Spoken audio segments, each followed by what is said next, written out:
Bonjour le Congo. L'actualité du Congo par des journalistes correspondants à travers le pays. Présentation Jean-Eudes Gongami-Kemi. Bonjour mesdames et messieurs, très heureux de vous retrouver pour ce tour de correspondants à travers le Congo. Ce numéro de Bonjour le Congo est le 5e en date. L'actualité des villes et des départements du Congo avec notre réseau de correspondants évoluant dans les radios partenaires basés dans différentes villes congolaises du nord au sud. Vous écoutez la radio citoyenne des jeunes émettant de Brazzaville, bien évidemment, en FM 98.6. Bonne condition d'écoute à toutes et à tous. Ce tour de correspondant commence par la ville d'Imfondo, chef-lieu du département de la Likwala, où nous retrouvons Serge Botonga de Radio Moka. 32 km² pour cette ville, où sans taxi-moto circuler serait un véritable casse-tête chinois. Alors Serge, quelques questions. Comment ce secteur est-il réglementé en termes de prix de la course, d'heures de service des taxis-motos et aussi d'immatriculation des motos au niveau de l'administration? Ok, ce mode de transport apparu vers les années 2003-2004 rend énormément de services aux populations de la ville d'Imfondo qui sont, sans elles, il serait très difficile de se déplacer dans une ville qui mesure près de 8 km de long et 4 de large. Pour 500 francs la course, on peut se déplacer d'un point à l'autre dans les 32 km² de la ville d'Imfondo. Le service est presque permanent, les heures de service vont de 4 heures du matin à minuit, voire au-delà. En somme, le transport obéit au rythme de vie et des activités des habitants de la ville. Aujourd'hui, une centaine de mototaxis sont matriculés à des départements de transport terrestre. Malheureusement, le transport des mototaxis n'est pas autorisé dans notre pays. Ceux qui le font d'une manière informelle, un peu comme on dit, en l'absence de l'épervier, la poule est reine de la cour, la nature ayant horreur du vide. En l'absence d'un service de transport adéquat, les autorités qui tolèrent ce genre de transport tentent de réguler la circulation de ces engins afin de limiter les accidents provoqués par le mauvais comportement des conducteurs qui n'ont aucune notion des règles de circulation. Le dernier bilan des accidents des mototaxis remonte à 2012. On avait cette année compté 23 accidents graves. Mais depuis l'exigence du port du casque par le préfet du département de Likwala, M. Gilbert Dibou-Mondio, le nombre d'accidents graves a été considérablement réduit. Il faut aussi signaler que le métier de mototaximan est exercé en quasi-totalité par les jeunes qui prennent la voie publique sans respect des conditions qui l'autorisent. L'agence départementale des transports terrestres organise périodiquement des séances de permis de conduire, catégorie A. Malheureusement, ces jeunes ne répondent pas à l'appel. Malgré l'interpellation de la police routière et la mise en foyer de ces irréguliers, et en 2009, le conseil départemental de la Likwala avait mis en circulation quelques taxis, bus, quoi faire, mais cela n'a duré que le temps d'un feu de paille à cause de la mauvaise gestion de ces taxis et des bus. Alors, dites-nous, Serge, concrètement, qu'est-ce que l'on reproche aux conducteurs de taxi-moto? Concrètement, ils n'ont pas le permis de conduire, que le transport de la décès de transport terrestre s'évertue à leur faire passer, mais ces jeunes ne répondent pas. Dernièrement, ils se sont réunis en assemblée générale et ils essaient de s'organiser, mais au cours des décisions qu'ils ont prises là-bas, rien ne se fait, personne n'est encore allé s'inscrire à la départementale pour passer le permis de conduire catégorie A. Peut-on donc conclure, Serge, que les accidents qui se produisent, même s'ils sont en nette réduction, sont dus fondamentalement à la méconnaissance du code de la route par les chauffeurs de taxi-moto? À la méconnaissance du code de la route, pour ces jeunes qui connaissent ces motos, il suffit seulement de démarrer la moto, de savoir démarrer la moto et de la vider, et c'est tout. Le reste, c'est pas leur problème. Merci bien Serge. Alors chers auditeurs, je vous propose d'écouter à présent l'interview d'un habitant d'Imfondo. Il s'appelle Alain Michel Nzot qui s'exprime sur l'importance des taxis-motos au niveau de cette ville. les motos-taxis nous rendent d'énormes services dans la mesure où, vous savez, l'État ne dispose pas de moyens pour mettre les taxis ou les bus en circulation.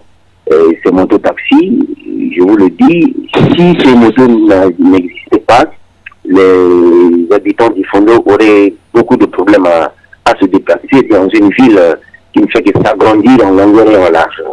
Donc, vraiment, nous encourageons cette façon de faire des mototaxis. Cela nous rend énormément de services. C'était Alain Michel Nzot, habitant de Dimfondo dans le département de la Likwala, qui s'exprimait sur l'importance des taxis-motos. Nous disons grand merci à Serge Botonga, correspondant de Bonjour le Congo, qui a recueilli ses propos et qui nous faisait le reportage sur les taxis-motos justement dans la ville d'Imfondo. Serge Moka qui travaille pour le compte de la radio Moka.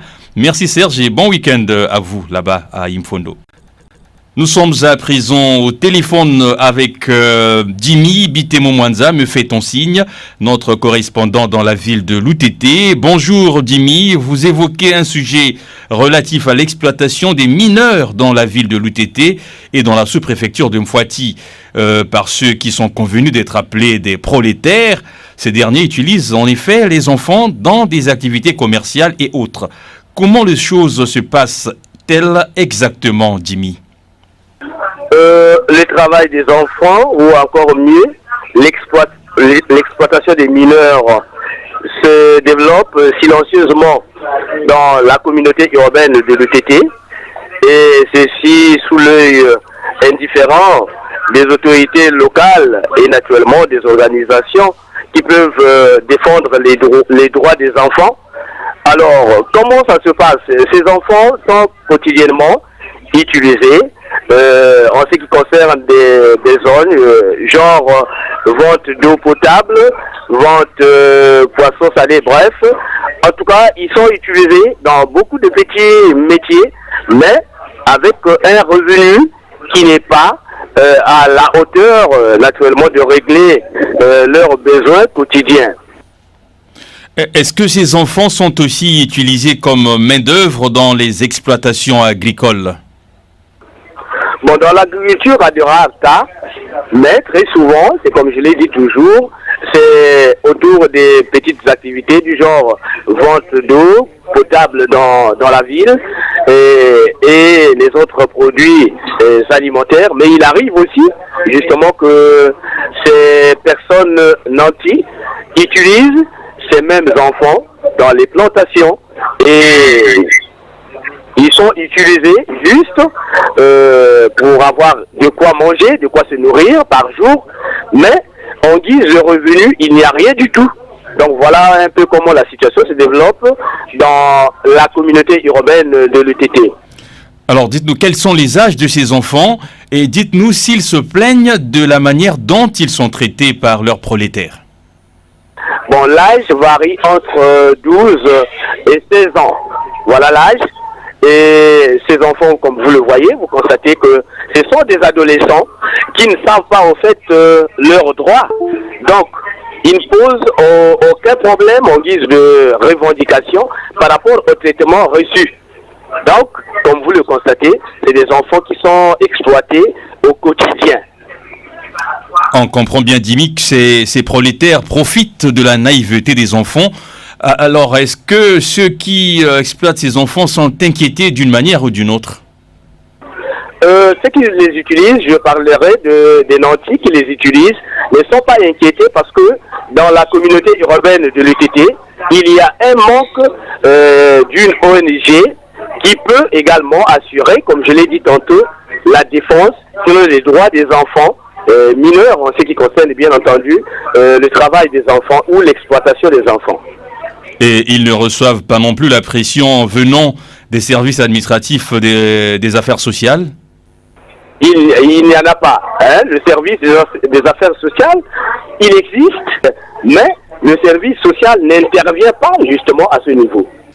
Merci bien, Jimmy, mais vous restez avec nous puisque nous évoquons un deuxième sujet. Il s'agit d'un sujet qui devient de plus en plus récurrent, les frais des enseignants prestataires supportés par les enfants, par les parents d'élèves, dans les écoles congolaises. Nos correspondants d'Infondo, de Makwa ou encore de Sibiti, on en parlait lors de nos précédentes émissions. Alors vous en parlez aussi, les frais exorbitants à l'UTT. À combien s'élèvent ces frais? La question des frais scolaires dans la communauté urbaine de l'UTT et dans l'ensemble, naturellement, du district de Mfouati, c'est un casse-tête chinois pour les parents d'élèves, parce que quand vous regardez, parce que nous devons donner des chiffres précis plutôt, au niveau du lycée de l'UTT, chaque élève, naturellement, doit payer à la hauteur de 14 000 francs CFA. Au collège, l'élève doit payer 12 500 francs. Et à l'école primaire, nous sommes autour de 9 000 francs CFA que chaque élève doit payer. Et donc, quand vous regardez par rapport à la situation économique qui n'est plus à expliquer, vous êtes en train de constater que la situation paraît quelque peu complexe pour les parents d'élèves dans la communauté urbaine de l'UTT et dans l'ensemble du district de Mfouati. Visiblement, Dimi, ces frais élevés constituent un véritable goulot d'étranglement pour les parents d'élèves. On peut le dire comme ça? Ce montant constitue également une réelle difficulté pour les parents d'élèves parce que il y a deux volets qu'il faudrait souligner. Regardez, aujourd'hui, par exemple, les parents se sont engagés à payer les vacataires. Mais là-dedans, la direction des établissements a aussi introduit le fonctionnement des établissements là-dedans. Donc, dans ce montant dont nous sommes en train justement d'en parler en ce net moment, il y a les frais à payer pour la vacation des vacataires, sinon des volontaires. Et là-dedans, vous avez également le fonctionnement. Alors, la grande question que tout le monde se pose, si l'État, aujourd'hui, a accepté que les parents puissent payer les vacataires, mais au moins au niveau de l'administration, il faudrait que l'État s'engage à assurer au moins le fonctionnement au niveau des établissements. Donc, voilà un peu ce qui est en train de faire que les prix, sinon les frais scolaires, soient exorbitant au niveau des écoles dans la communauté urbaine de l'UTT et dans le district de Mfouati.